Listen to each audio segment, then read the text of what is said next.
I am afraid his attention is much given to material things, Chun-Li observed in a mild way, while Temeraire strove in the distance, lifting up the great carved-out slab of stone which should form the central part of the floor of the pavilion. A curious opinion to hear from a dragon, who were nearly all of them inclined to extreme attachment to material things, but perhaps her long stretches in the air over the barren distances of the Australian deserts and the southern Pacific had inclined the great winged Chinese courier to adopt a philosophy more suited to her lot. "It is, of course, an admirable work," she added, "but such attachments inevitably must lead to suffering." Laurence answered her with only a small part of his attention. Temeraire had managed to get the slab aloft, and Laurence now waved the team of men forward to raise the skids which should guide it into its final resting place. But even this immediate work did not hold his thoughts. Those were bent upon the low hut some 10 yards distant, under a stand of trees, and the coolest place in their ragged encampment, where Hammond lay recovering, and with him all the world come back to knock at Lawrence's threshold when he had thought it done with. The slab swayed uncertainly in mid-air, then steadied as it reached the long wooden braces. Temeraire sighed out his breath and lowered slowly away, and the stone scraped bark and shreds of wood down onto the workers as the slab eased gently down and settled in, the men backing away with their staves as it slid.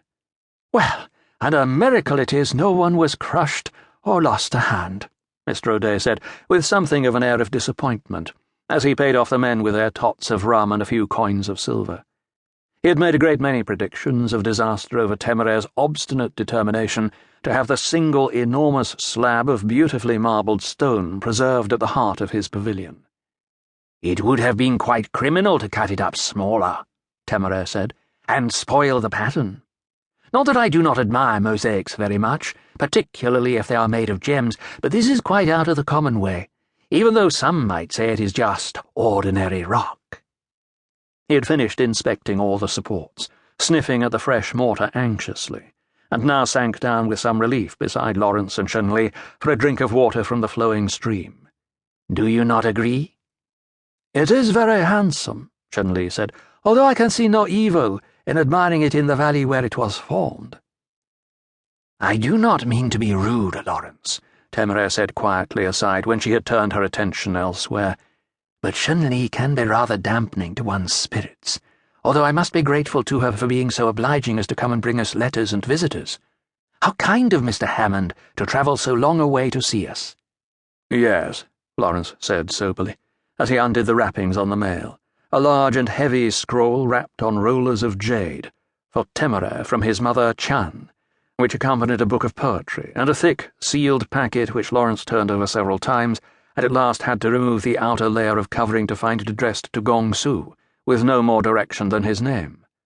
"Thank you, Captain," Gong Su said, and taking it went into his own small lean-to. Shortly Laurence could see him performing the Chinese ritual of obeisance to it and supposed it must be a communication from his father. There was also, more incongruously, a heavily crossed note for a Mr. Richard Shipley. "Can this be for you, Mr. Shipley?" Laurence asked, doubtfully, wondering how a former convict should have come by a correspondent in China. "Aye, sir," the young man said, taking it. "My brother's in the willow tree as runs the Canton route. Am much obliged to you." Chun-Li had brought also a small mailbag to be passed along to Sydney, but these were all the letters directed to the members of their own small company of labourers. Laurence closed up the bag. O'Day would take it to Port Jackson tomorrow, and perhaps Hammond would go along with it.